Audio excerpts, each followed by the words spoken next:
All for joining us for our Durham County and City joint meeting this Tuesday, August 13th. We are very happy to host our city colleagues today who are not actually here yet fully, as well as our commissioners. But I'll get us started with the public charge that the Board of Commissioners asks its members and citizens to conduct themselves in a respectful, courteous manner, both with the board and fellow citizens. At any time, should any member of the board or any citizen fail to observe this public charge, the chair will ask the offending person to leave the meeting until that individual regains personal control. Should decorum fail to be restored, the chair will recess the meeting until such time that a genuine commitment to the public charge is observed. As we convene for the Durham County Commissioners and Joint City meeting, it's crucial to recognize the painful truth of history that we stand on the stolen ancestral lands of the Catawba, Eno, Occaneechi, Shakora, and Tuscarora peoples, whose deep connection to this land predates our arrival. We acknowledge with humility the unjust displacement and violence that occurred, leading to the dispossession of indigenous peoples from their homelands. Their resilience in the face of such adversity is a testament to their strength and spirit. May we humbly honor the ancestors and elders of these nations, both past and present, by committing ourselves to fostering understanding, healing, and justice for all who inhabit this land. Let us walk forward together with open hearts, acknowledging the past and embracing a future guided by compassion, respect, and unity. I believe we don't have a quorum yet to approve the minutes, so I'm going to move us forward with our presentations, starting with our Synchronizing Enrollment Capacity and Residential Development with Matthew Palmer from DPS.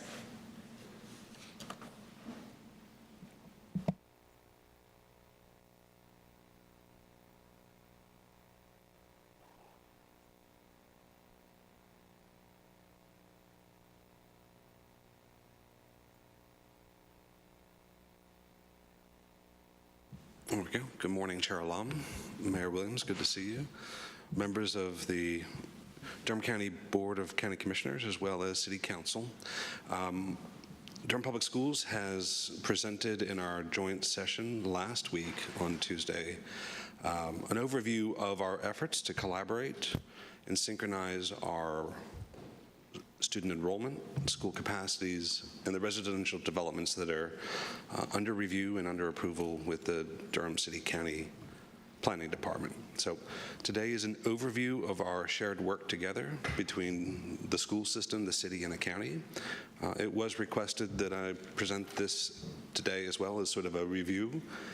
In addition, with me today is Dr. Todd DeFries with Durham Public Schools, our Acting Chief Operations Officer, and our colleagues in the Durham City County Planning Department.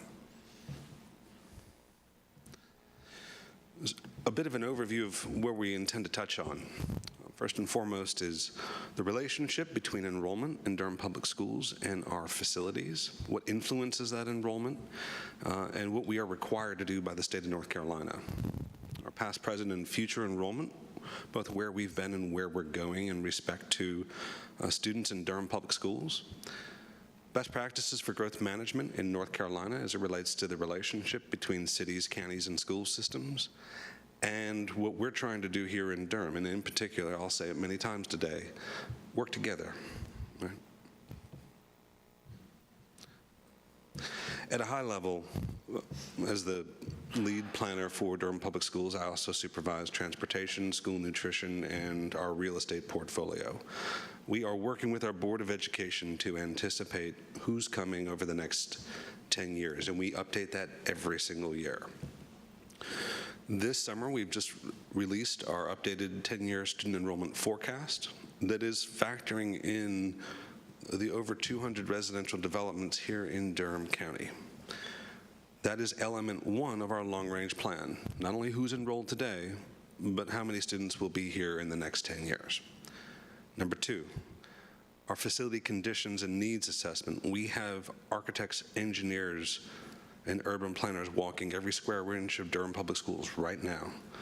Our facilities age from brand new to 100+ years old. The disparities that exist sometimes between schools that are next to each other are profound.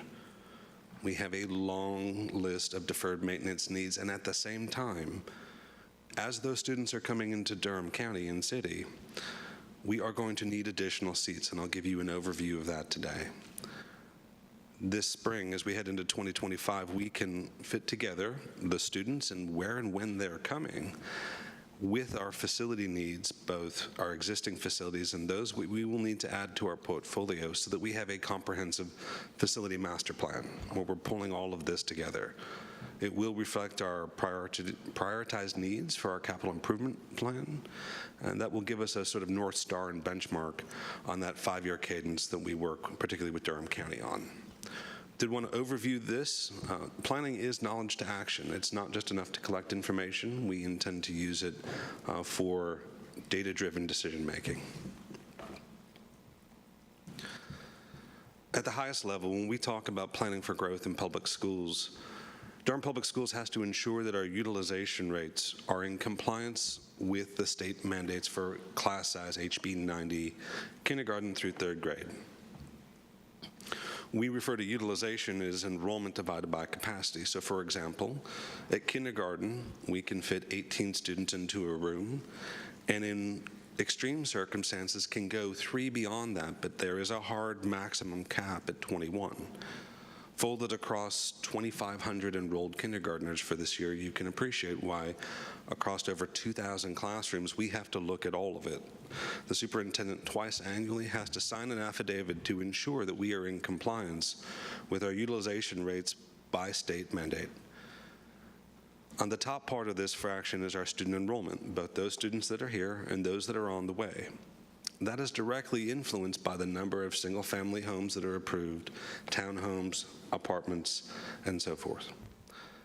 What we've been able to do is take 10 years of enrollment data and development data within Durham, and I want to really lift up the collaboration with our planning department, where we are mapping our students and the facilities that have been approved at a residential level to understand not only the total number of students that a neighborhood may generate, but particularly those that may enroll in Durham Public Schools. We've used existing trend data to say, if you're building a single-family home, how many students may come into Durham Public Schools as a function of that? And this is not guesstimation. We're not overcounting for charter or private or homeschool students. This is a direct one-to-one with enrolled DPS students.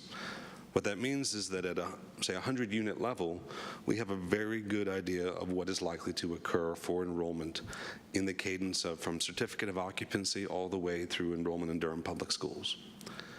On the bottom part of this fraction is our facility capacities. These are our K through 12 capacities. We have already planned for and baked in access to pre-K at every school. What this leaves us with is a very clear-eyed number of 35,000 seats as our capacity. Keep that number in mind as we go forward. Annually, our demographers and enrollment planners lead us through how many students are likely to come into Durham Public Schools next year. That's relevant for staffing allotments, ensuring that we have space at a micro-granular classroom by classroom level, down to the student, if you will. But the bigger question, and certainly the question for us as a community, is how many students will we be at in 10 years? This is influencing our facility master plan, our capital improvement plan, any need for funding, and our school boundaries. And I'll talk more about what tools we have to manage the growth that is at our doorstep. Here's where we've been over the last few years in enrollment in Durham Public Schools. We have rebounded from COVID. Nationally, we saw approximately a 7% adjustment for the decline in enrollment. However, in Durham, we actually did quite well compared to our urban education peers. We lost about 5% of our population and are building that back. You see here, if we were to account for no residential growth, we would be stable in the 31 to 32,000 range, right? That is, again, looking at resident live births. How many children are born in Durham on an annual basis with available county-level data? When we factor in the 200-plus developments that have been approved or are under review, that number grows to 4,800 students beyond where we are today. We've broken this out by level, elementary, middle, and high school, because the conversation does need to focus on those 3 tiers. We've also built into Durham Public Schools, from our boundaries perspective, what we call regions. These are intentional so that we get out of worrying about any one individual school boundary and think about collective groups of schools as regions, which is to say, in the northern region, how do those grouping of schools all together support students? And how many students live up there? You can see the total students in the first column here by region. In addition, the forecasted students that are anticipated to come with additional residential growth over this next cycle. It's over 2,000 students on the way. You can see in total, we go from 89% utilization, which is about the ideal number from a planning perspective, and remembering that we cannot bus a student from Parkwood to Mangum just to balance a seat. So, in 10 years, we will be well beyond our overall district level capacities, in particular in the south, east. You do see that 91%, that is reflective of RTP. Beyond that, every other region will be over capacity, and in the central region particularly. Our biggest concern remains the eastern region, as you see ample opportunity for continued residential growth in the near and long-term future. Yep. My apologies. I don't want to ask a question in the middle of it, but the last slide for 33, 34 had us at 4,800. Could we go back up? And I see 3,894. So, and I see it says K5 with pre-K. Is that additional 1,000 that we would be missing that year? Are those students like in high school? Or so you see at the bottom where you've kind of aggregated everything. Is that making sense? Okay, no, so is the 15,000 number. That would be the, right, I'm trying to do a comparison between that and, you see how you have 15,920? I do see that. Yes, that's our capacity for our elementary schools. Right, so I'm saying like, how does that compare to the last chart with the additional 4,000? Like, does that make sense, right? Like, where's the additional high school? Because people move and they might move high school quick. And you don't have to have that now. I'm just curious at another, okay. It's coming. Oh, okay, all right, I'm sorry. I got ahead of myself. Yeah, it's a great question. I looked at the homework last night. But okay, go ahead. Let me go back to this one. This is showing us overall K-12 enrollment. It does not show pre-K, right, which is currently, you can appreciate that. So this is looking at K-12 enrollment. You can see where we are today, and I say today, this most recent academic year at 14,189 with almost 16,000 seats, right? As we layer in those additional 2,000 students, we're going to be beyond that capacity. Right. And the tougher point for us is that it's not uniformly distributed, right? That loads onto certain schools in certain areas of the county. Yep. At a middle school level, similar there, an additional 891 students. That'll take us from 86% utilization to 97%.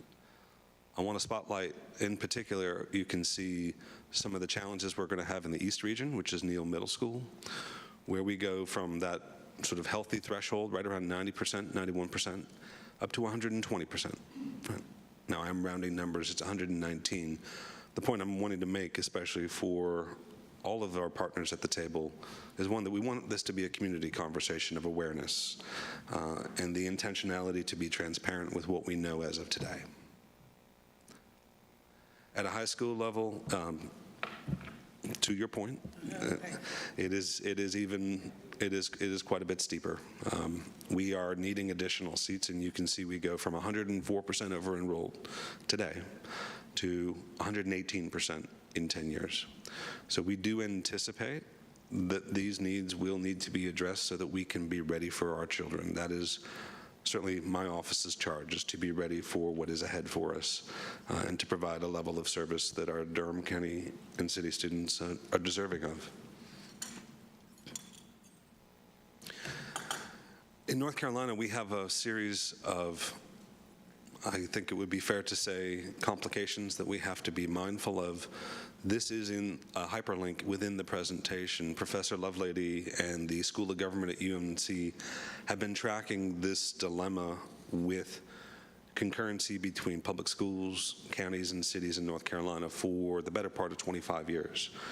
There's ample case law that you can reference their white papers, but this was just released in June of 2024, and it gives you an appropriate level of two perspectives, not just the impacts from residential development on public education, but when we go to build schools as well, what are the other constraints that we have? It goes both ways. In North Carolina, we have a case law here from 2006 around education impact fees. It was the Durham Land Owners Association versus, I believe, Durham County, and that established precedent that we were not authorized to collect educational impact fees for the purposes of building additional schools at a school system level. The School Adequate Public Facility Ordinance, there is case law there as well. We do not have any sort of mandated concurrency between the school system's capacity, enrollment, the city, and the county. Yes? On the first point? Is it red on? Okay, sorry, ours are green. For the first part, where it says legal precedent prohibits DPS, but not necessarily the city, right?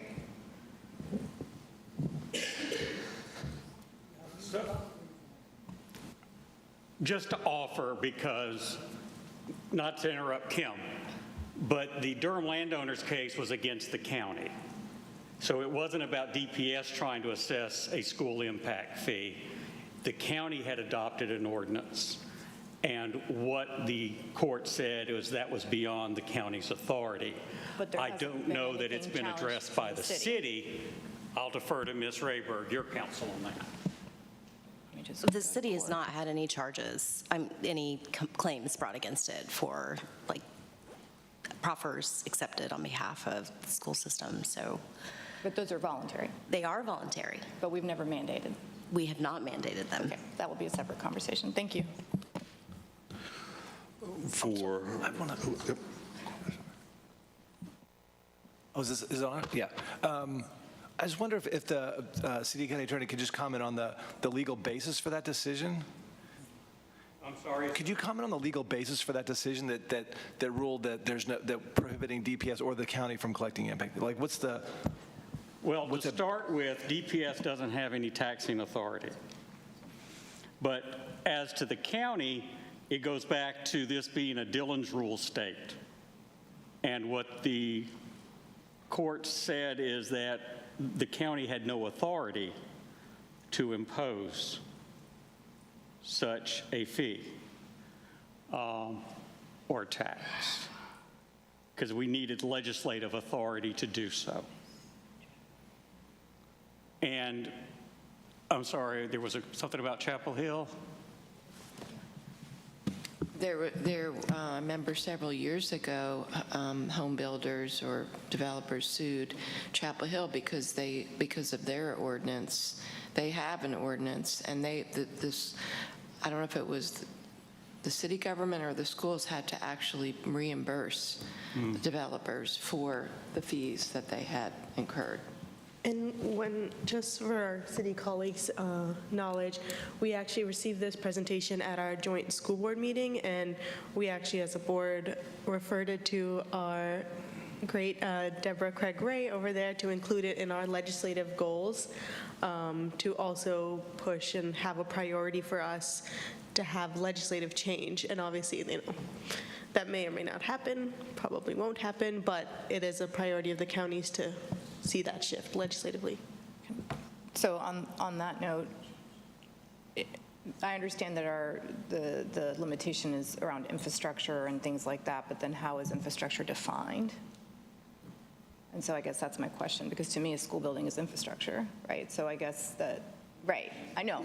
I understand we're getting into legal stuff, but then like how do you, at some point we have to start just challenging what the definitions are, and so this is a deeper dive, and certainly when the county presents its legislative agenda priorities, maybe the county and the city folks should align on some things, because if our delegation is getting asked by county commissioners and city council members, then and I don't think we typically do that. We have a list, y'all have a list, we present, but there's no conversation. I mean, there might be some informal, but there's no formal conversation on aligning city and county goals around enabling legislation. So I think with this, we'll be going into a long session, God willing, elections go our way. And maybe that's something to think about whatever, in January, February, whenever we do that. Thank you. Do y'all have a lobbyist? So we can align when y'all get a lobbyist. I know y'all put out an RFP, but Yeah, we it's just been actually for had like that. 5 years. Yeah, we just had that meeting yesterday, and we are hiring both depending on how it goes. And you don't have to say the name since it's on. No, it's fine. We are hiring both a federal and state lobbyist. Okay, so y'all are getting to our level. And so Nice. we can also have for our next joint city-county, maybe Deborah, we can have you present, and then from the city side, bring a presentation of y'all's legislative priorities. And we, I'm sorry, say that again. I was saying at our next joint city-county, we can have a presentation from both the city and county sides' legislative priorities for alignment. So I'll make sure that that's added to our agenda with the mayor. Yeah.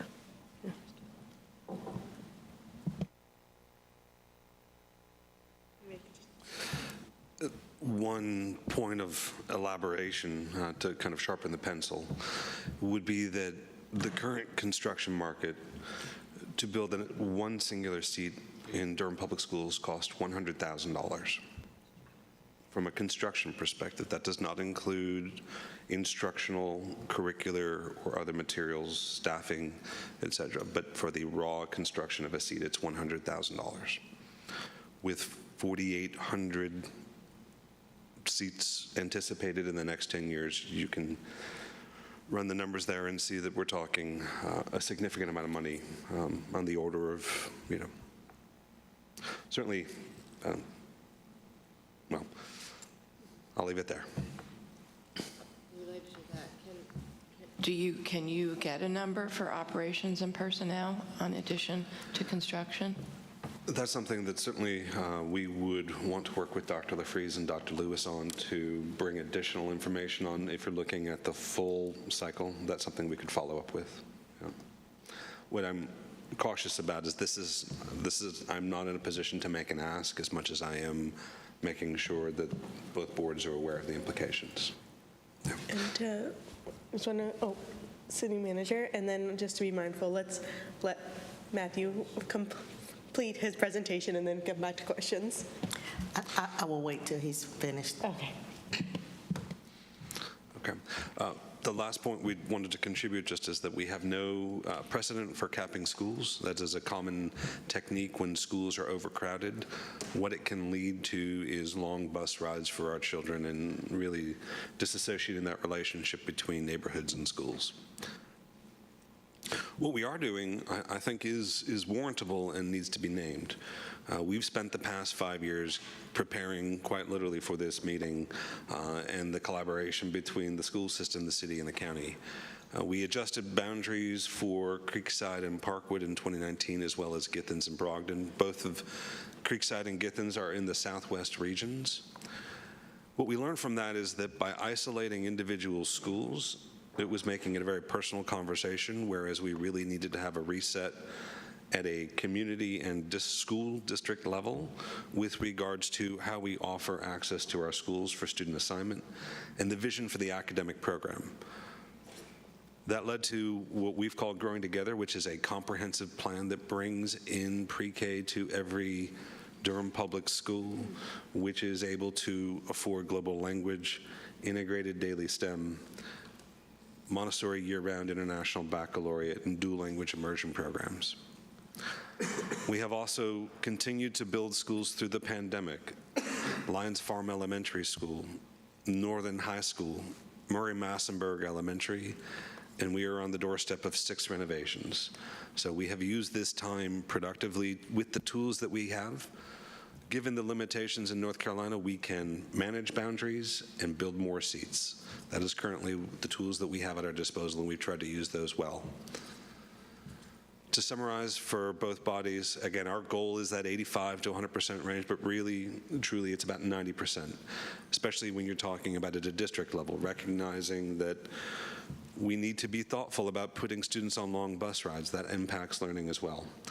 But our utilization, that is, again, my office's charge to ensure that we're ready for students when they arrive. And the enrolled students is impacted by those developments which are approved. And the permanent seats, we are going to need help from our Durham County Commissioners and the Finance Department, continuing that collaboration so that we're ready for students as they arrive.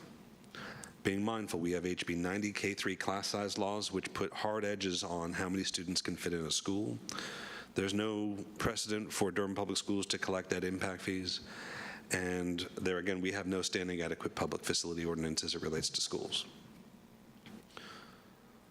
When I say we've been hard at work, I want to again lift up the presence and collaboration of the City County Planning Department.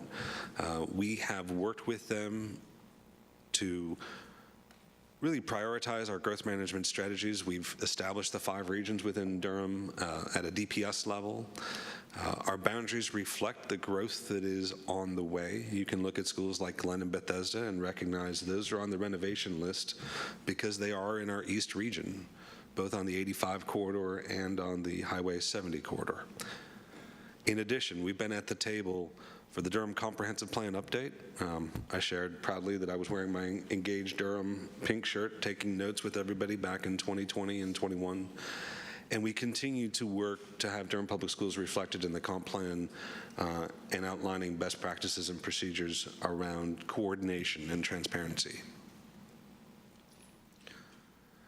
A few next steps and recommendations. Internal to DPS, we're going to continue to work very hard to support our children. We firmly believe Durham Public Schools is the highest quality education in Durham, and we're going to annually be updating that enrollment forecast that's reflecting our enrollment, the percentage of students that stay with us, and those students that are on the way in the near term. That's on the enrollment side. On the facility master planning side, as I mentioned, we're walking every square inch of Durham Public Schools right now, inventorying the conditions and the disparities between schools to ensure that we have a standard of educational access for every child in Durham. That will inform our long-range facility master plan and our capital improvement plans. In addition, and this is especially, I think, mindful for the county, is that we have an ongoing tension between upfitting and modernizing our historic schools and honoring that legacy of education in Durham while also preparing for the future. Some recommendations that we have talked about with the city-county partners include, there again within the comp plan itself, reviewing procedures for development as they are heading to the Planning Commission and as they are heading for approval, being mindful of the implications of choice. In addition, and this is for the Durham community, the awareness that enrollment is increasing. And as we go forward, there are going to be pressure points in certain areas of the county that we have to be ready for. Aside from any sort of formal ordinances, the opportunity to establish a task force that is leading with transparency, that has an annualized cadence where we are bringing forward information on the table in an accessible way so that all stakeholders are aware of where we're at and where we're needing to go. We've talked a lot about pre-kindergarten, and we have planned for that. We are kind of capped out at about 1,500 seats, and so as we have these community conversations, Durham Public Schools is trying to bring people to the table. And again, I do want to thank Director Young and her team for working with us over this, really actually this last 6 years. We've been trying to get to this point, but we do need help. And with that, I'll be here for any questions. Thank you, Mr. Palmer, for coming back to provide this discussion to us. We found it, as a Board of Commissioners, we found it so insightful at our joint school board meeting, and that's why we were like, we really want our city colleagues to hear it as well, especially the impacts that it's going to have on building and developing more seats for our schools. I know we have a task force, we discussed this at the joint school board meeting, that the city, county, and school board is putting together to talk about housing, affordable housing. The county actually voted on our appointments last night, and I think the goal is to have the first meeting end of this month, or early September. I had 2 questions, and then I want to make sure I pass it to City Manager Page. I was thinking about it, this didn't come up last time. Is there a way, and I know we have a tax reevaluation coming up, so it will change next year, to calculate for the new developments the increased tax revenue generated per year to kind of see, like, counterbalance, like it's that $100,000 per new seat, but then how much are we generating a year to fund that $100,000 per seat. If there's a way we could work with Kiar, our tax administrator, to calculate that out for these new developments. And I see, Maureen, okay, he'll take that back to Kiar. I think that'd be really interesting to see. There was another question, but it slipped my mind, so I'll go to City Manager Page. Good morning. Thank you for the recognition. In looking at the presentation that you just prepared, I had a question about your capital improvement program. In general, would have you included in your numbers or your projections the schools that are going to be built with bond funds or funding already? And my second question is, are any of the renovations increasing capacity or just improving the schools as they are? Ms. Page, those are two very good questions. To the first question, yes, we are actually in 2 weeks. Staff is at Murray Massenburg today getting ready to welcome those children, named after Pauline Murray and Dorothy Massenburg, right? So we are ready to receive those students in 2 weeks, and that is reflected in here. In addition, the capacities that would be generated from our renovations. So we have baked that into our boundaries, if you will, in anticipation. We're also aware of the prevailing construction market, and a capital improvement plan is just that, it's a plan. And so we are with limited resources as far as how quickly those renovations can go forward. Each of those renovations started primarily from a safety consideration, looking at enclosure, looking at what we might call spatial justice, ensuring that we're touching all parts of the county. And when we could, we are increasing capacities so that we can sort of, if you will, chew gum and walk at the same time. If we can modernize a school and build more seats, we will. The challenge is when we get to what we would call a core capacity, which is that it's not merely a matter of seats, it's also how large is the cafeteria, how long is the car queue line, how many students can the overall campus operation support. We have a legacy, I think, at times of putting on mobile trailers, and sadly often leaving them there. We have over 100 deployed in Durham Public Schools right now. The opening of Murray Massenburg actually allows us to begin to bring children like at Hope Valley out from mobile trailers and into a brick and mortar building, which was our initial charge for the prior strategic plan from 2018 to 2023. So great questions, and yes, we are there. Thank you. I'll go to Vice Chair Burns. Well, one, thank you so much for this presentation. Also, nod to Sarah and her group, our director, for the collaboration. We always like when people can play nice together. My quick question, I trust the algorithm, right? So thank you for the math. I like the math. Numbers make sense to me. You said in the beginning that you all have followed trends and that you all know that based on, let's just say this development has 350 houses, you've already adjusted said algorithm for private, charter, at home. And so you have a decent number for what will be Durham Public School students traditional.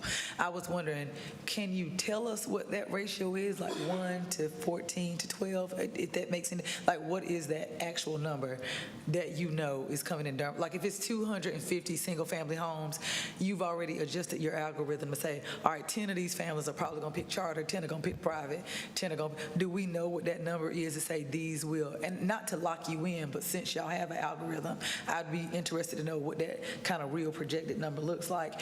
And two, have we taken into account what, we can all have the best intentions here, but have we really taken into account this cluster that is going on down at the General Assembly?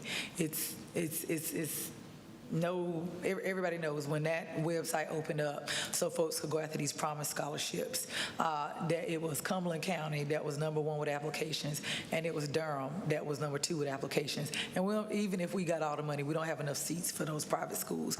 But seeing that and seeing the level of crazy and how they're rubber stamping these private schools that are on the outskirts, are we projecting for that and preparing ourselves and posturing ourselves so that we can do what we have to do to make sure that, to your words, people are choosing Durham Public Schools as the best option here?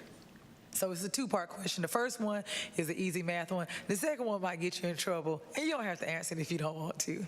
But thank you, sir. And Commissioner Burns, I will go back a little bit. I'm not sure if it's possible to cycle backwards. There we go. Several slides to where we've been working over the last 5 years, that 2020 to 24 window. If you could go back, I just want to speak to your question. Okay, there we go. All right, wonderful. I kind of, in the interest of time, skip through how much data processing we've done. First and foremost, not only have we walked those classrooms, we're inventorying to know our assets and really ensuring that we have full, if you will, asset control of our facilities, both those that have been built and those that are just about to open. Right? That's over 2,200 classrooms. The second part here, and I am answering your question, but I also want to elaborate on it. The neighborhood planning units, what we've been able to do is map all of the roads and infrastructure, highways, et cetera, in Durham, and really study at 35 miles an hour.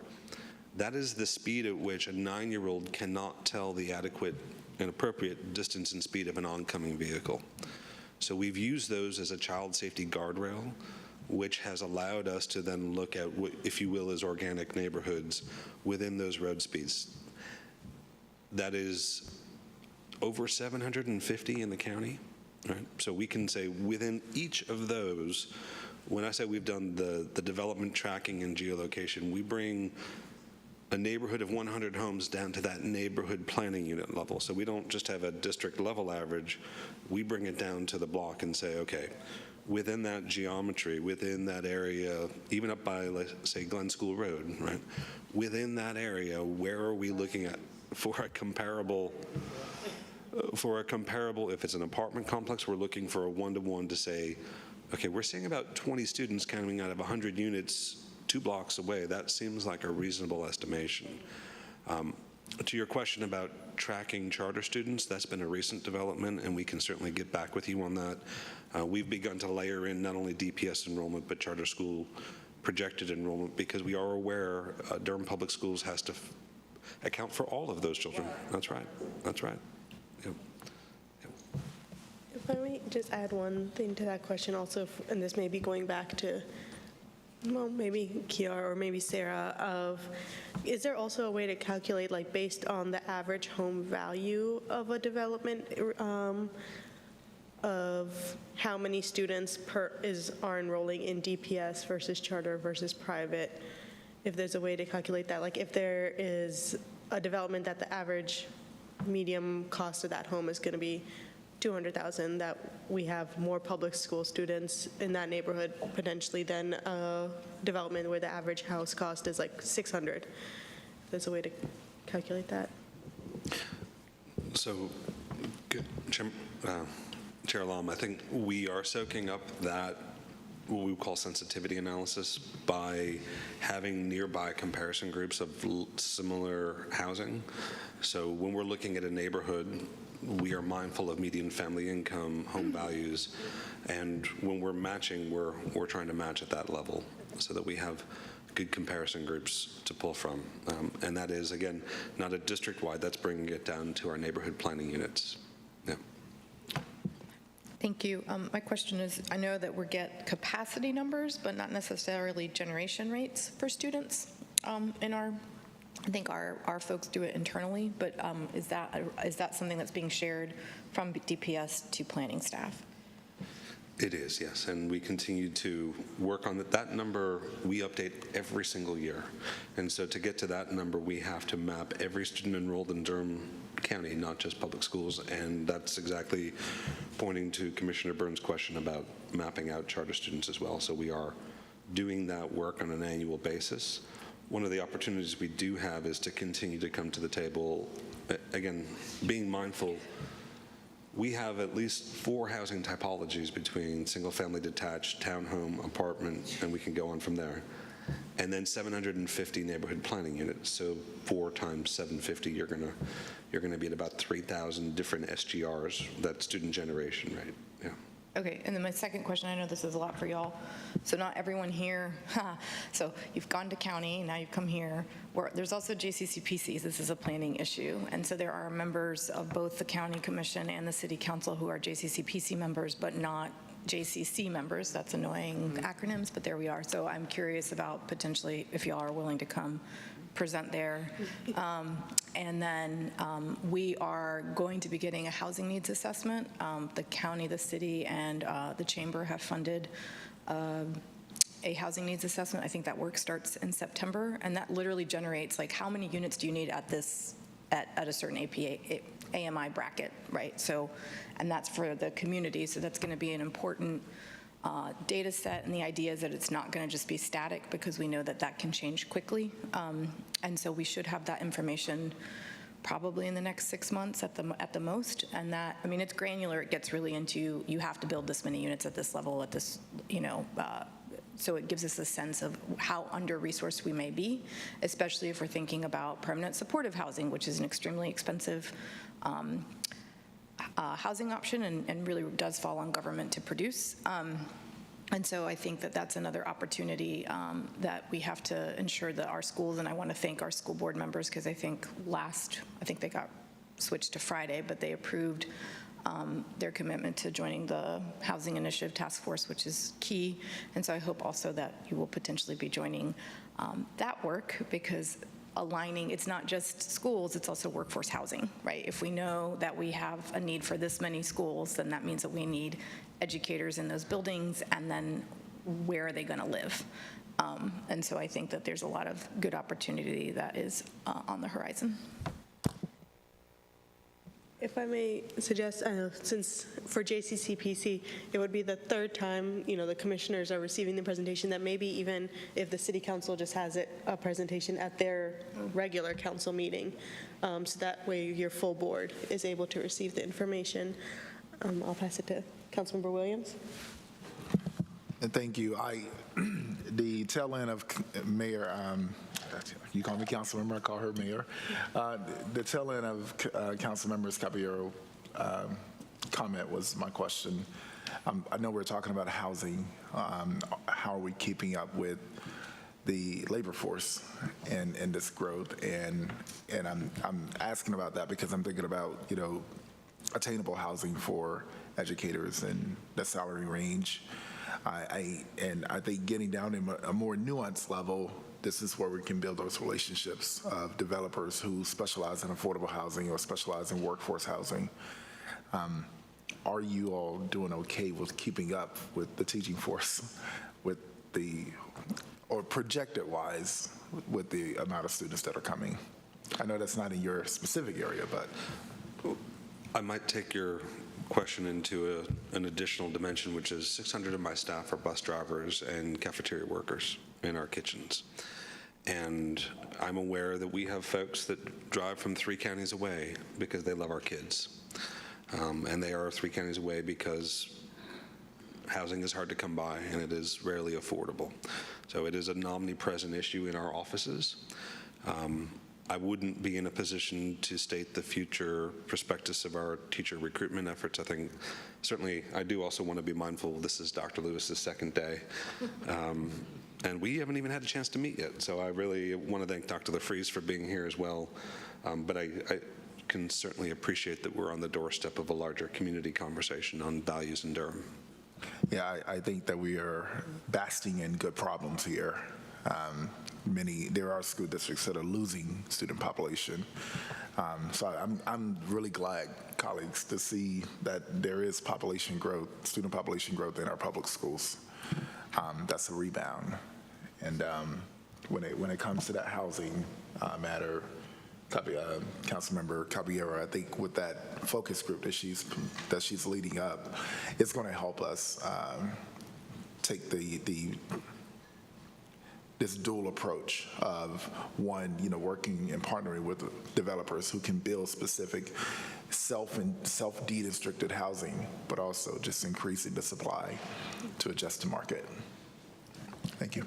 Before I go to Councilmember Riss, I want to echo and agree with you that it's great to see this increase in our public schools, but I think a main thing from this presentation, I know that our Board of Commissioners, is how do we afford that increase in our public schools population? I think that's needs to be a great focus of this task force and the conversations we have jointly amongst our city, county, and school leaders of just that $100,000 per seat is significant. 48 or 4,400 new seats. Yeah, 4,000. If we were to play, Yeah. call it, out of respect for Durham, ballpark math for a second, if we're at 31,000 students enrolled, and we have a capacity of 35,000, if we add 5,000 to the 31,000, we will be 1,000 seats in deficit, right? Which, and I want to name for the room, we've just undergone a complete renovation operationally with regards to student assignment. We are already seeing returns on Growing Together, and the enrollment for this year is strong. And so as we look at that, remembering this is trend modeling, so the numbers that I've shared with you would be considered conservative. If we are successful, they may go up. And that's why we have to continue, to Councilmember Caballero's question, we have to continue to update the SGRs every year. This work is kind of in perpetuity, but we do want to do it transparently and together. And that 1,000 seats isn't just, okay, build one school and all those 1,000 will go there. It's going to be a few seats here, a few seats here, and multiple schools needing to be built. Thank you. Councilmember Rist? Thank you, Chair. Mr. Palmer, thanks for the presentation. I appreciate you bringing us into this kind of analytical discussion you've been having with the county commissioners. It's really helpful to see how you're thinking about this. So I just want to take us back to sort of the big picture here, and I want to actually challenge you on one thing you said. So you said enrollment, if I got this right, enrollment impacted by developments that are approved. And that, to me, suggests cause and effect here is that we essentially developments approved lead to school crowding. And what I want to suggest instead, taking this back to the big picture, is that the cause is population growth. And the effect could be school crowding.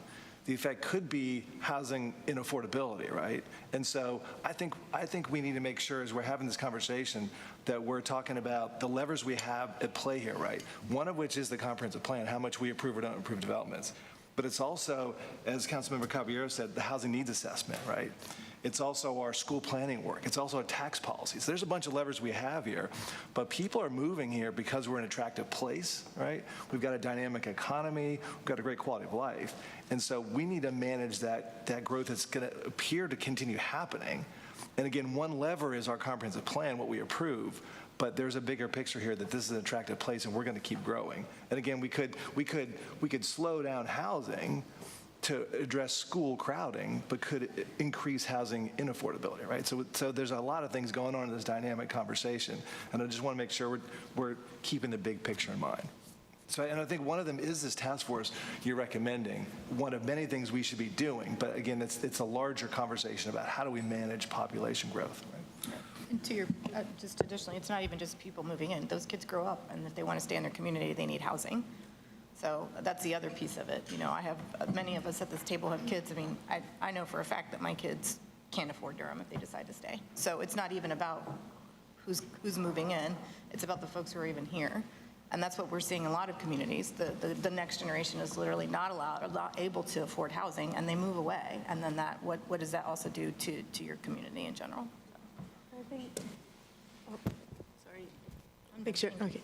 Yeah, they couldn't hear us upstairs. But I think it's also, yeah, I think since I've been on the board, I think this conversation's been really helpful because it goes back to what Matthew was talking about, the adequate facilities ordinance not existing.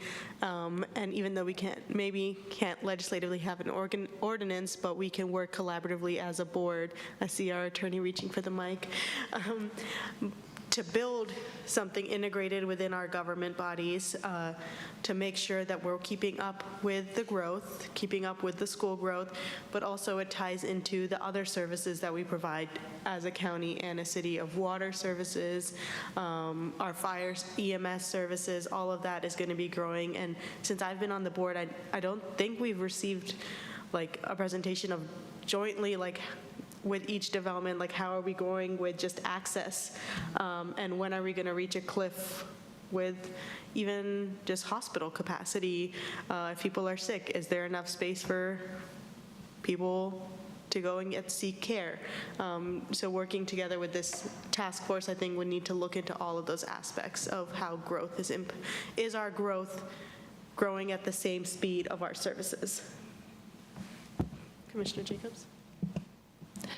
Yeah, this is a really important conversation because what we have is 3 different bodies of government that are not really, we're not coordinated around this issue.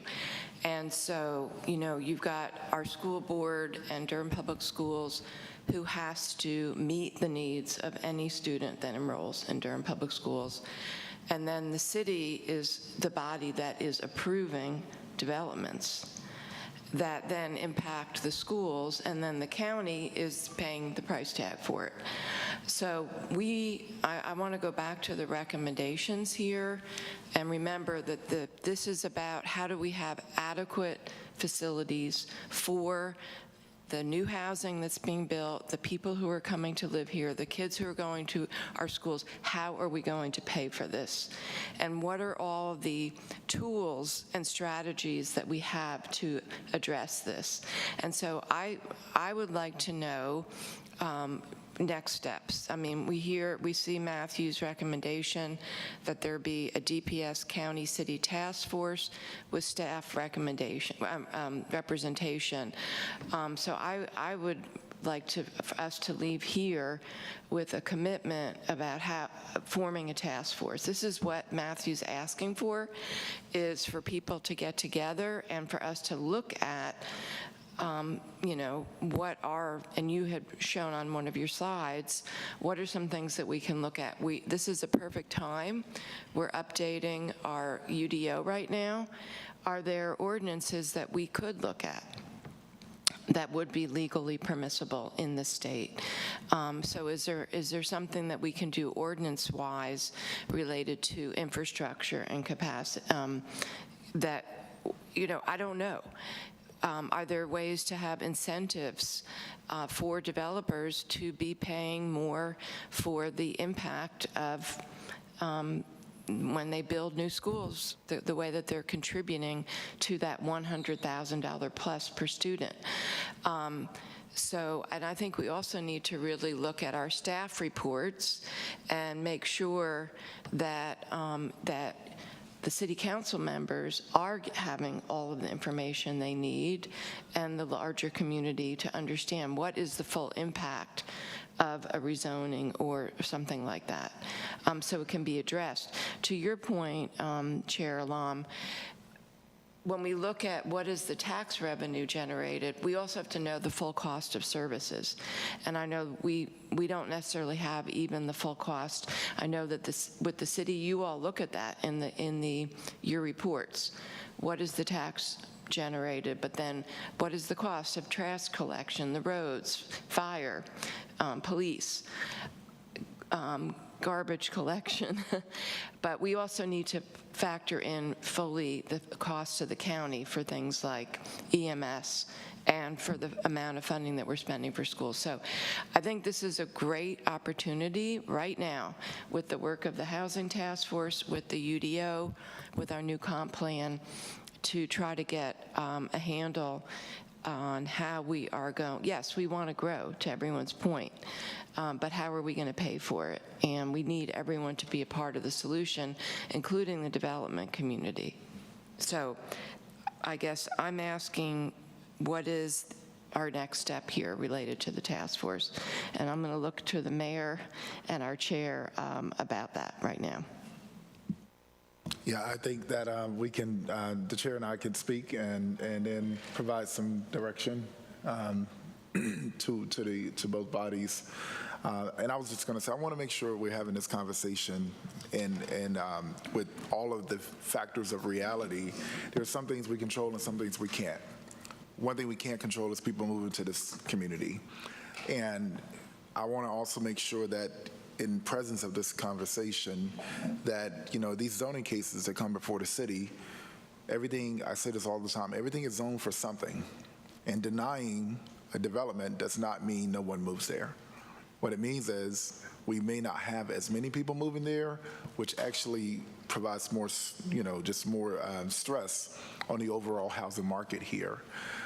So I just wanted to add that little nugget in as we're considering this. To Councilmember Ritz's point, there are many perspectives we can take here, but when it comes to affordability, I think that the reality of folks moving here is something we cannot control. People are going to move to an attractive place. And literally, as we're having this conversation, an article just came out, North Carolina, in this area, the spot says one of the safest and most affordable places to live in the United States. When people see that, we probably just got another 100 people that want to move here just because of that article. So that is a reality that we don't control, and we generate money one way, and that's through taxes. Taxes is when people move here, So I just want to make sure that I think the best way to do this, I agree, Commissioner Jacobs, is when we get this task force with staff involved, we'll be able to look at all of those things. What we do as political heads is we talk about the issue a lot, and you all are going to get the work done as staff members. I'm looking forward to bringing that to reality. But I just wanted to put that out there. When it comes to affordability, that's, when we have to make decisions on what we put in our budgets. And it's going to have to be some tough decisions made moving forward. There are a lot of things that are nice, but then we have our needs. And that's on all bodies, all three bodies. So. And I think I want to recenter us in this conversation that I don't think Matthew or anyone in this space is coming to this of like development is bad and that growth is bad. I think this conversation needs to be centered on growth is happening. How do we prepare? And the fact of the matter is that these numbers projected for 2034, we don't want to reach the point of 2034 where we're looking back and saying, why didn't we prepare for this? The point of this conversation is for all of us elected bodies to come together now and say, this growth is happening. We need to talk about all of our services collectively because this is inevitable. These people are coming, and we welcome them, and we're excited about them joining us here in Durham. But we want to make sure we're able to serve them as each individual body, but working together. So I just wanted to recenter us in that. I'll go back to Councilman Rist. Chair, I appreciate those comments. And Commissioner Jacobs, absolutely, I think the task force makes a lot of sense. I think there is also a question for us from a public finance perspective. Typically, residential growth doesn't pay for itself, right? That's like nationwide. We know that, right?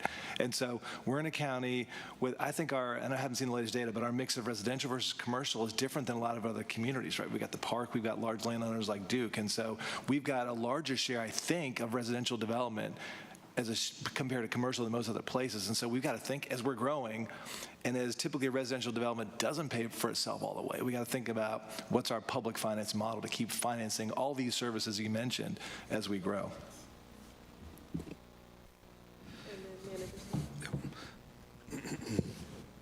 I have the privilege of having worked here in Durham for the past 5 years. I was a DPS parent and a citizen of Durham City and County and cared a whole lot about schools. But my work prior to Durham Public Schools was with NC State University. I led really a regional academic research hub on this exact topic with school districts all over North Carolina and have been a 10-year standing member of the American Planning Association's Public School Division. So this is, when I say what I'm about to say, I hope it lands. This is a national problem, right? And particularly in our Sunbelt states. And we are the 8th largest state in the country, believe it or not, right? Professor Johnson at UNC talks a lot about how every day we have people calling Durham home. What I do want to make sure, and without overstepping my desk, the school administration board, we have never discussed us getting in the middle of the need for affordable housing. And I just want to make sure that that's abundantly stated today. Our recommendation has been to be at the table together and to be aware of the implications of choice.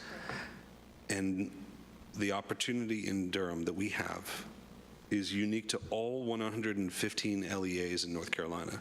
This is one county, one city, and one school system.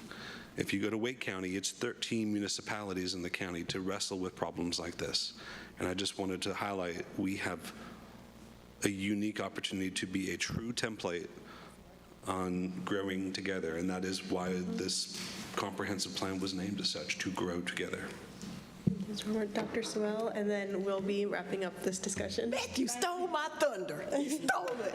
But that's what I was going to say. And just say, I will say this publicly, you all know this, but the city and county leadership teams work really, really well together.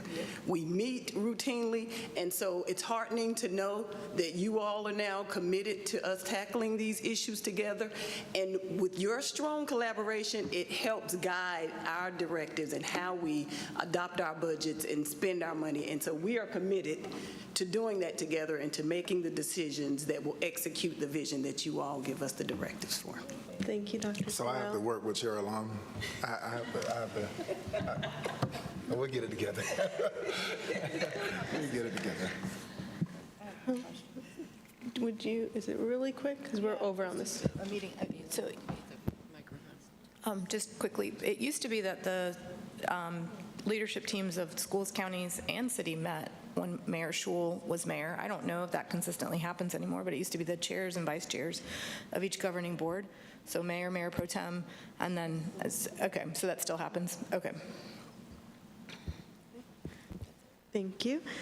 Thank you so much, Mr. Palmer. And then I think Mayor Williams will probably reach out to you or the clerk of the city to schedule for y'all to come present, for you to come present at their city council meeting for the full board. Thank you. I'm going to now bring us back. Well, we would need one more council member to be able to approve the minutes. I think we'll need to push the minute approvals to our next joint city-county because we don't have quorum on the city council side. Get your people together, Mayor Williams. Calling it out. It's 3 and 3? Does it not 4 and 3? Because y'all's quorum is 4. Clerk Wallace, does it need to be 3 and 3 or 4 and 3? 4 and 3. Yeah, quorum on each body. Okay. So I'll bring us to our Aging Well Durham presentation with Director Jenkins and Shalisa Howard Martinez. Dr. Jenkins. Yes.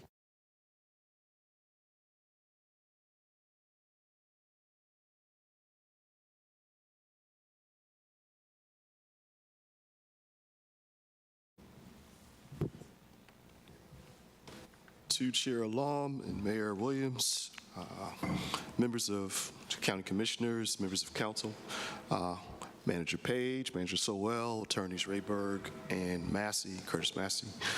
We thank you for the opportunity to present this information that we feel that you'll find very, very interesting.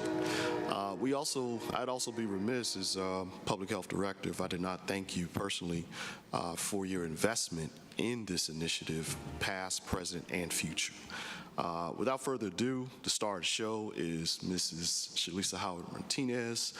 She and I go way back.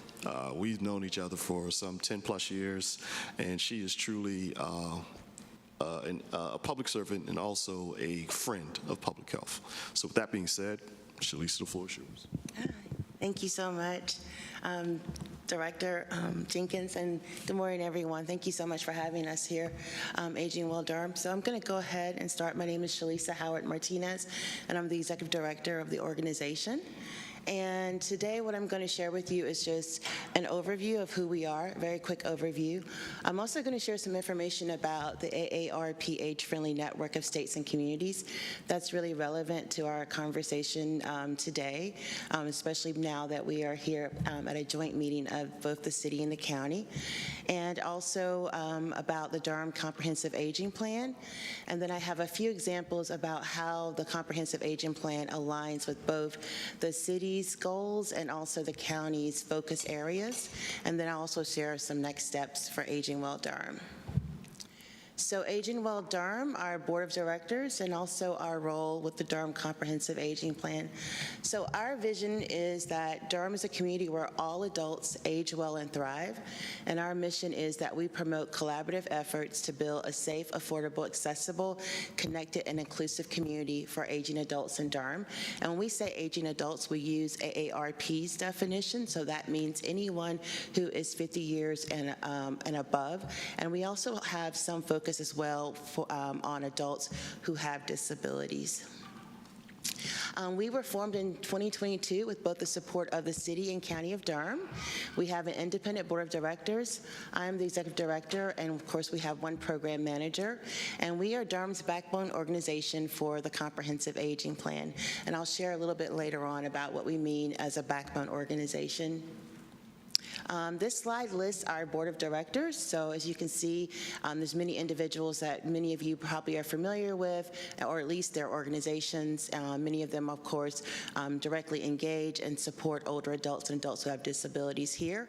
And also our board is this county's Home and Community Care Block Grants Advisory Committee. So the Home and Community Care Block Grant, of course, is a pot of federal money that each county receives, and it supports older adults and adults who have disabilities to remain safely in their homes and their communities.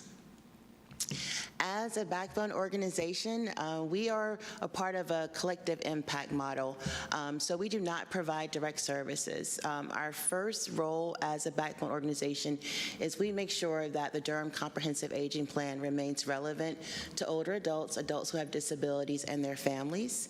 We do partly this by providing ongoing technical assistance, and we also serve as a convener to manage implementation of the plan. And of course, we actively collaborate with older adults, adults who have disabilities, nonprofits, faith-based communities, associations, coalitions in Durham City and County to support other activities that make our community more age-friendly, more livable, and more equitable. So now I'll share a little bit about the Age-Friendly Network of States and Communities and also the Age-Friendly Framework. So on February 1st, 2019, both the Durham County and City joined the Age-Friendly Network of States and Communities. This is a global network, but in this country, AARP is the convening organization. And when a community joins the network, it means that your elected officials or elected leadership has pledged to work with residents and also local advocates to make your community more age-friendly. And as part of that commitment, it also includes participating in and supporting the design and implementation and evaluation of an age-friendly plan. So here are the 8 domains of livability that are used to develop these age-friendly plans. Most age-friendly plans, when you look at them, they include some or all of these domains. For Durham, we have 9 domains of livability that we're looking at when we're thinking about what does it mean to improve Durham's age-friendliness and also livability here in this community. So in addition to the ones that you see here, we also have a focus on abuse, neglect, and exploitation.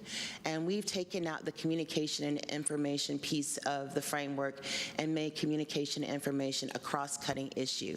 A part of that is because it reflects the priorities and what we've heard from older adults here in Durham, which is that communication and information is something that is a challenge across all of the different domains. And so we've taken it out and made a cross-cutting issue and then put in abuse, neglect, and exploitation. So Durham's first aging plan was developed in March of 2019, or actually throughout 2019, I should say.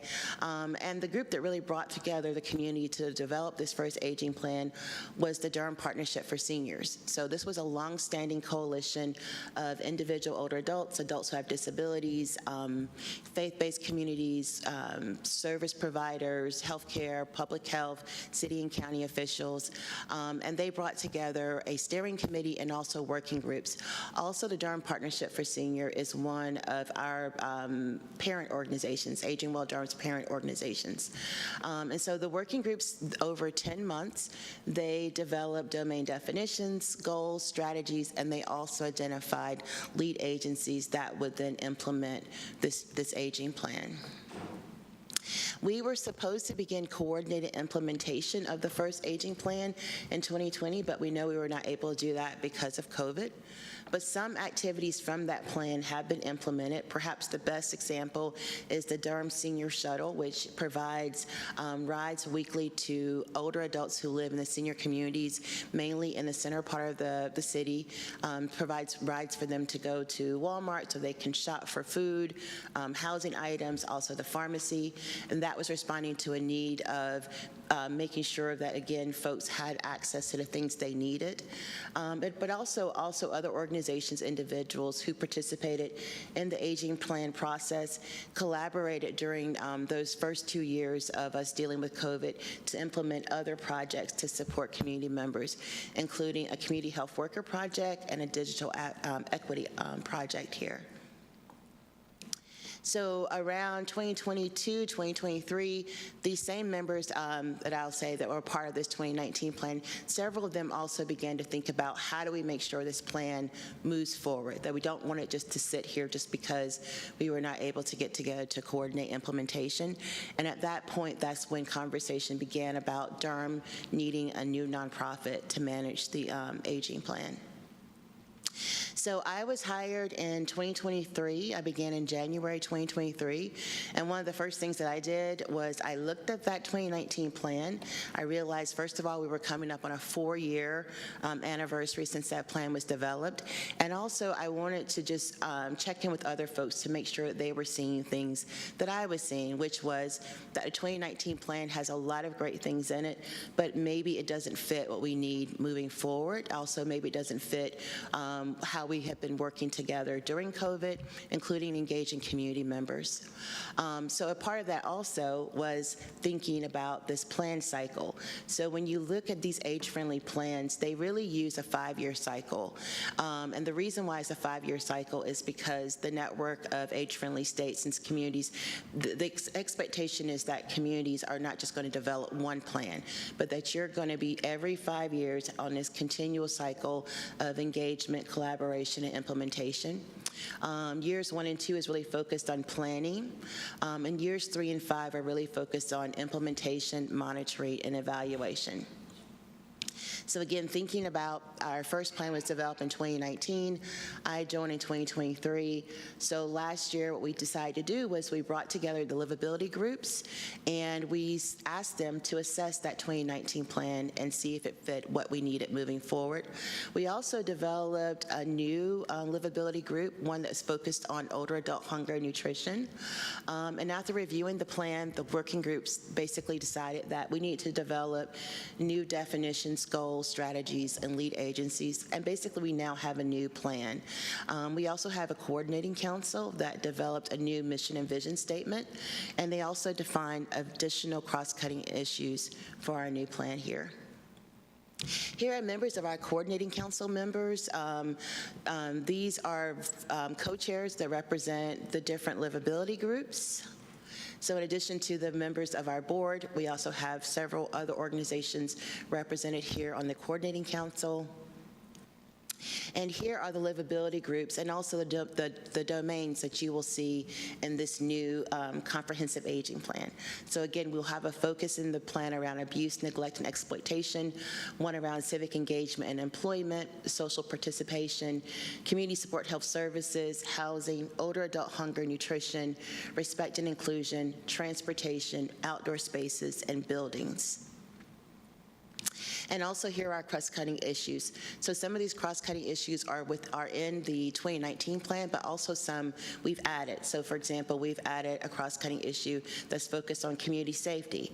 A part of that comes from conversations and things that we've heard from older adults and adults who have disabilities. We've also looked at the Durham City and County Comprehensive Plan, where there's also a focus around community safety. And of course, climate resiliency, because we know, of course, course, we have to deal with extreme weather, and that when it comes to things especially around extreme heat, flooding, other kinds of climate instances, the older adults and adults who have disabilities are at increased risk of poor health outcomes because of these different climate change issues that we're dealing with. We also want to make sure these cross-cutting issues really reflect the complex lived experience of older adults and adults who have disabilities in Durham. We don't want to be recommending strategies and goals that don't fit what we know it's not relevant to our community members here in Durham. Here are the participating organizations who developed the new comprehensive aging plan. And so it's not Aging Well Durham, it's not our board, it's us working in partnership with a very wide range of other organizations here in our community and thinking about how can we improve age friendliness and the livability of Durham. We also have several representatives from Durham County and city departments who are participating within the livability groups, who developed the aging plan and who are now designing implementation of the plan. And now I just want to share a few examples of just how this plan aligns with Durham City goals and also Durham County focus areas. So the first one is around Durham County's focus areas around health and healthy, inclusive communities. So Objective 3, which is expand and provide services that support residents across entire lifespan. Within our plan, we are going to be implementing 2 goals that match or align with Initiative 3, which is around promoting social inclusion opportunities and supporting accessible and safe public spaces for older adults. The first implementation goal is going to be social participation, which is around expanding those opportunities for older adults to connect. And then implementation goal from the outdoor spaces and buildings domain, which is around making sure that we're supporting inclusive and equitable access to outdoor spaces and buildings. And a part of that also, that goal is also us really defining what do we mean by inclusive and equitable access to outdoor spaces and building from the perspective of aging and also ability. For the Durham County focus area for the regional leadership, the objective around enhancing access to different types of transportation in the region and also advocating for improvements to safe and efficient movement of traffic.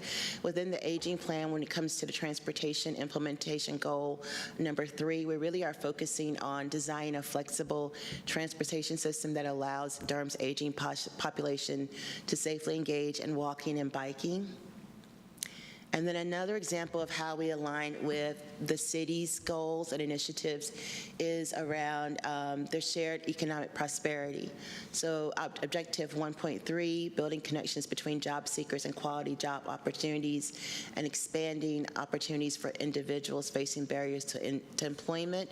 That initiative within the Durham Comprehensive Aging Plan, the implementation goal for civic engagement and employment is around building community awareness of the value of older adults and adults who have disabilities in employment, volunteer, and civic engagement.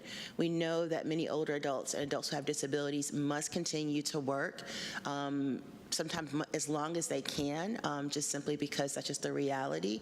And we want to make sure that people are understanding what the value is that they're bringing to not only to the workforce, but also to organizations, community-based or associations as volunteers, and of course to civic engagement.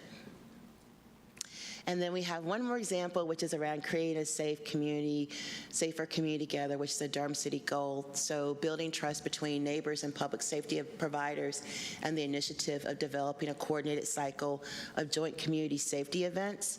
Within the plan, we have 2 goals that really closely align with this initiative.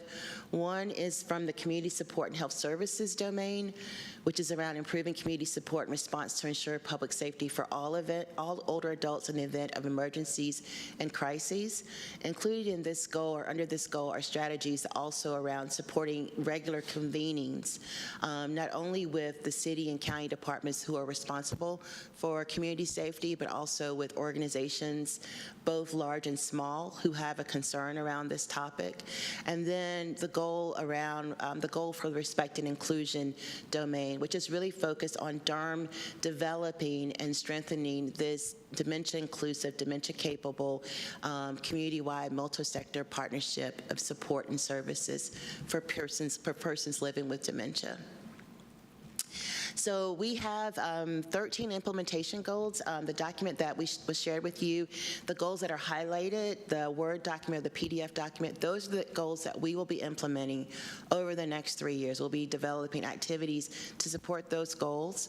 One goal, activities have already started, so that's the goal that's focused on strengthening the Durham Adult Protective Multidisciplinary Team. This is one of the key responses to the abuse, neglect, and exploitation domain, and also activities to reestablish that dementia-inclusive, dementia-capable, multi-sector volunteer partnership. That will begin also this fall. And for the other groups, they will begin getting together next week, actually, to start designing those activities around implementation. So between now and the end of the year, we're going to finalize the plan. We need to send it to the Age-Friendly Network. At that point, the clock will start for us to begin implementation, even though we already have begun some activities to support implementation. We also will be getting together and thinking about how we are going to work together. What's our commitment to one another over these next 3 years? What's our commitment to Durham? So we'll be doing that by looking at developing MOUs, collaborative agreements. Aging Well Durham's board has an evaluation committee, so that committee will be thinking about what are the overall outcomes that we're looking to realize through this plan. We also are going to be doing some initial drafting of key indicators and drafting activities and, of course, timelines. Next year, we hope to have everything as far as our roles defined, including the role for Aging Well Durham in supporting implementation. We know some of the implementation activities can be done by improved coordination, collaboration, communication. But some of these implementation activities are going to need more. They're going to need funding. So we're going to also be developing funding plans and seeking investment to support those implementation activities. And we also hope to have our evaluation framework defined next year as well. And along the way, Aging Well Durham will continue to directly engage older adults and adults with disabilities. This spring, we held a series of 8 listening sessions with older adults and adults who have disabilities.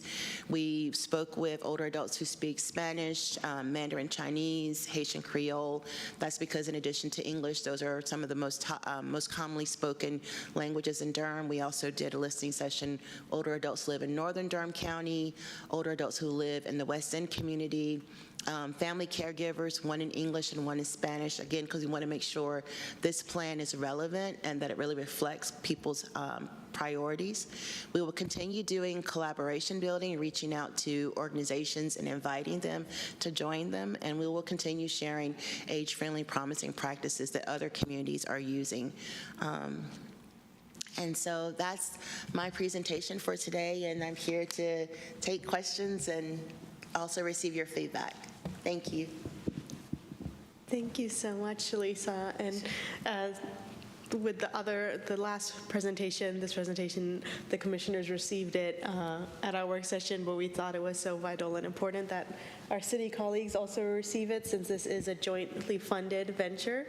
So I want to give way for my council colleagues if they have questions first. Councilmember Caballero. Thank you. Thank you for the presentation. Real quick, what are you all seeing? So what I'm hearing in housing in particular is that we're seeing an increase of seniors actually facing homelessness for the first time ever, because they're not necessarily, maybe they weren't homeowners and they're renters, and so that's a national trend. So curious as to what we're seeing in Durham, and then how are we responding to that? Because I can imagine that being a particularly, we don't want any unhoused neighbors, but I can imagine somebody who is retired that is even probably more stressful. Yeah. Based on health issues and other things. Yeah, and that's exactly what we've been seeing. I mean, since 2019, we've actually had a partner who was able to pull some data from the HIMSS, the Housing Management Information System that is used for the coordinated care system here that provides entry to folks to housing whenever they are experiencing homelessness or houselessness. And folks who are 50 and up are actually one of the most common demographics within that system, and that's only going to continue. And so a part of the housing domain is a focus around affordable housing. So we did look at the comprehensive the comprehensive plan that both the city and county adopted back in the past fall. We looked at those recommendations, included those in our domains. We want to align with what's already happening and also join in advocacy with organizations and partners, community members who also are concerned about this. And we also have a focus in the housing domain around aging in place. So part of that is around affordability, but also supporting older adults and adults who have disabilities so they remain safe in their homes. So home modification. Also, there's a focus on social support, too. So we know that social isolation is one of the most high-risk experiences for people as far as their health. So we want to strengthen social support, possibly within a neighborhood community level. And so, yeah, there's several things within the plan that speak to this concern around housing. There's also some language in the plan around also permanent supportive housing as well, because we realize that's also a big reason for this. Yes. Yeah. Vice Chair Burns. Thank you much. Thank you for this presentation. A couple of things. The 13 goals, I like that you all are working on that first one. I remember even during COVID, they had the dementia support groups that were online, and I've had the opportunity to sit in on them. And as a caregiver, that's a heavy lift. Yeah. And so the fact that you all are coming up with partnerships, I've seen what that looked like on the state level. I'm super excited about seeing what that looks like.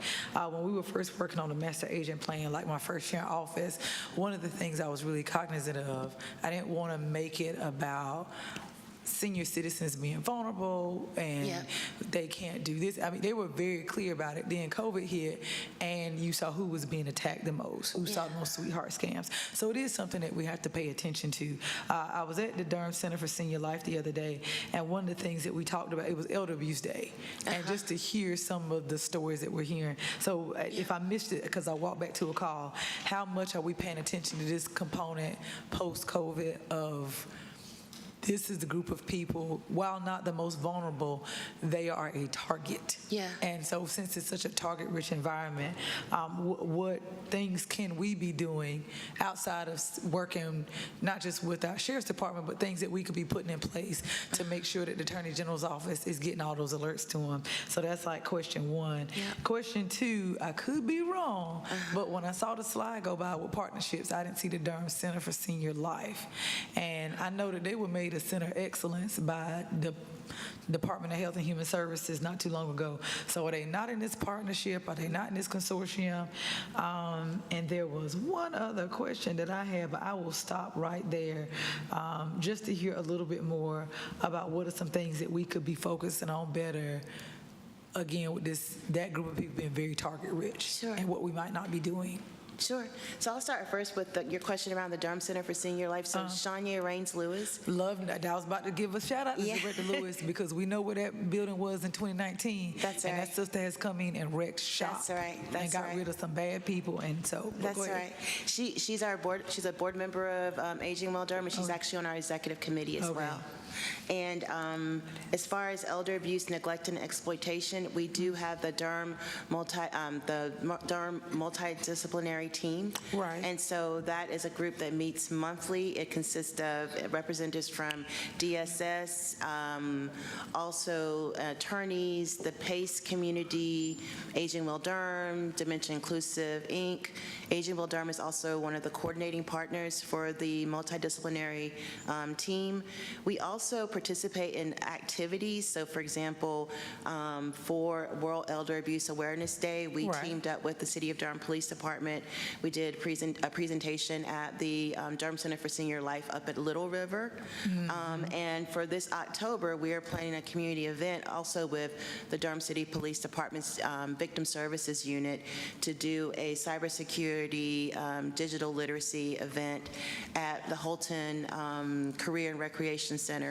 Right. And so the focus on that is going to be, first of all, bringing awareness about the different cybersecurity frauds Right. that are happening and that are also targeting older adults.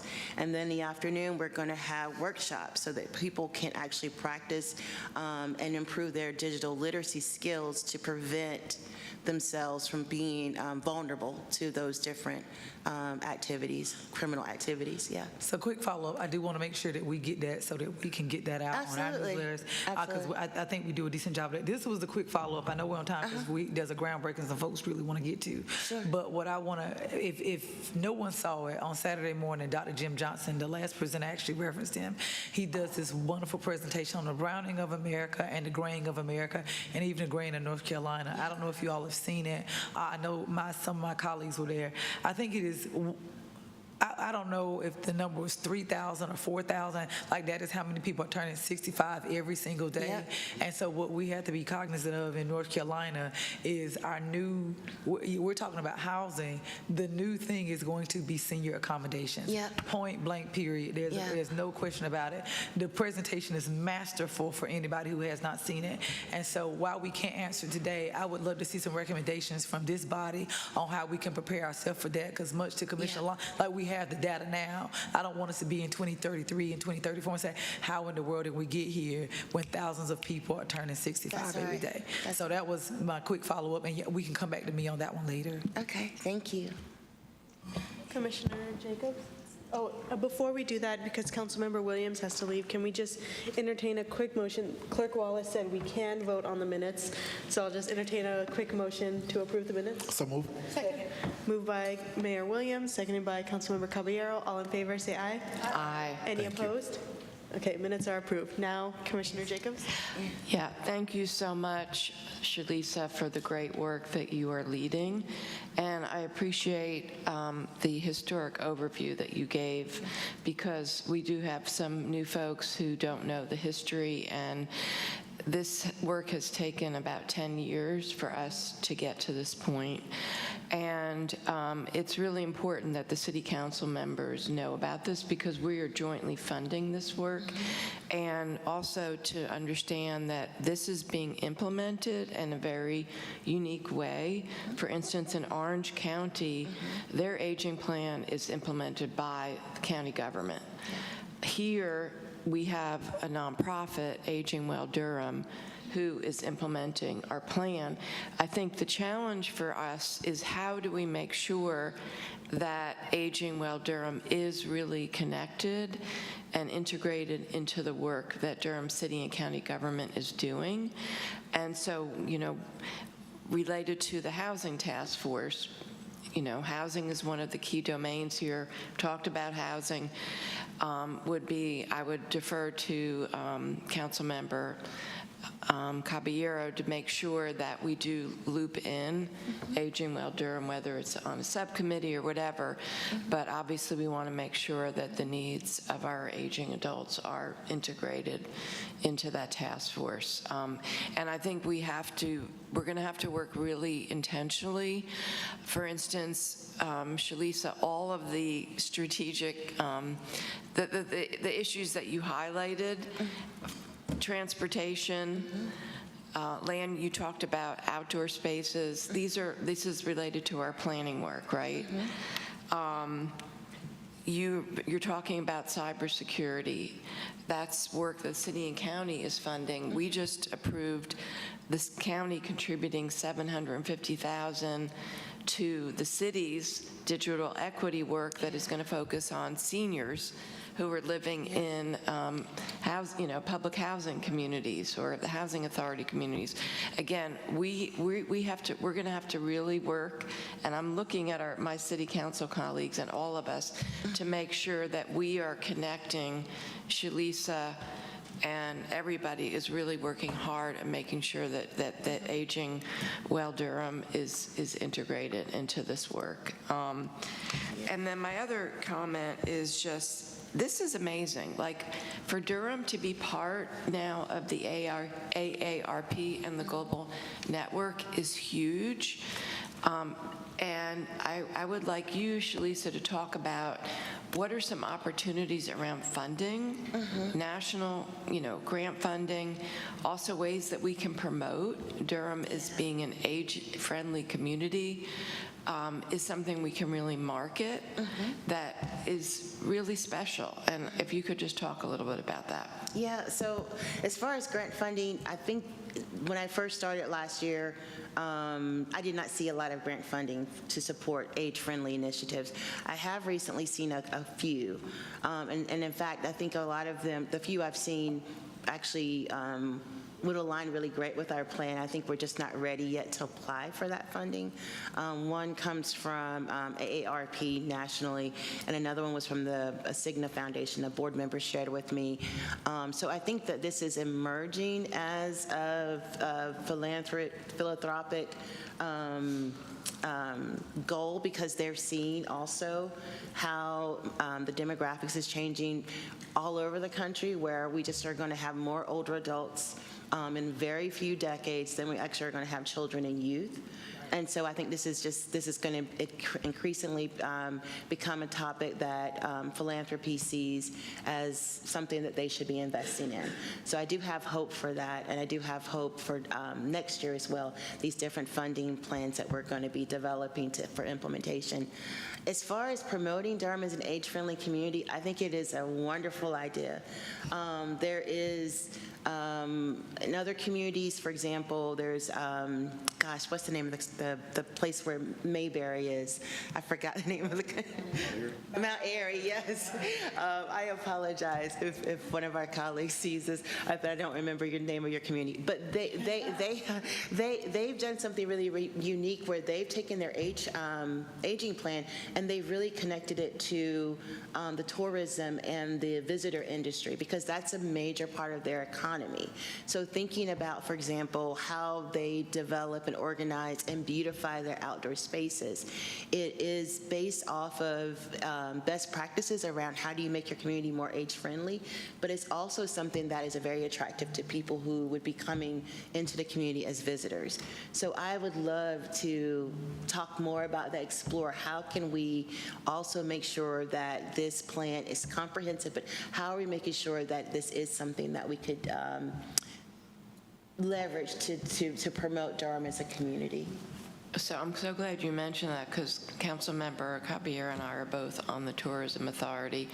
And I know that, I don't know how many people get a lot of mail related to tourism now as you get older, because people who are retired that's what they do.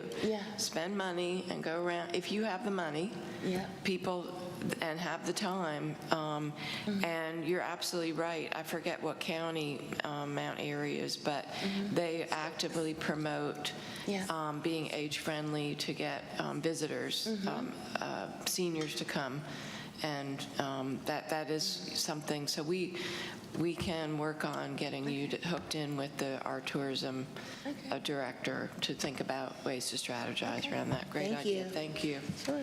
Councilmember Ritz, and then Manager Page. Thank you, Chair. Ms. Howard-Martinez, thanks so much for the presentation. This is great stuff. I love the partnership with the city and county. I also want to commend you for the collective impact model you mentioned in the beginning. And I'm not a huge expert, but I've worked with collective impact models around the country, and so familiar with that model. And I love how you've set up the partners you've pulled together, your role in that whole. You're not delivering the services necessarily, but you're coordinating the collective. You've got goals and strategies. So I love all that piece. My one question is about, as I understand the collective impact model, also includes like metrics to monitor success and performance, right? So say more about that and how we'll know what that looks like, and how we'll know that we're succeeding with the Aging Well plan. So one of the first steps that the aging groups or the livability groups are going to be doing beginning next week, we have 2 groups meeting, and they need to identify what are those indicators, those measures of success. Because as you look at the strategies and the goals within the plan, we need to make sure that we are thinking about what's the end, right? And so that's where we're going to start with the implementation design, is thinking about what are those measures of success.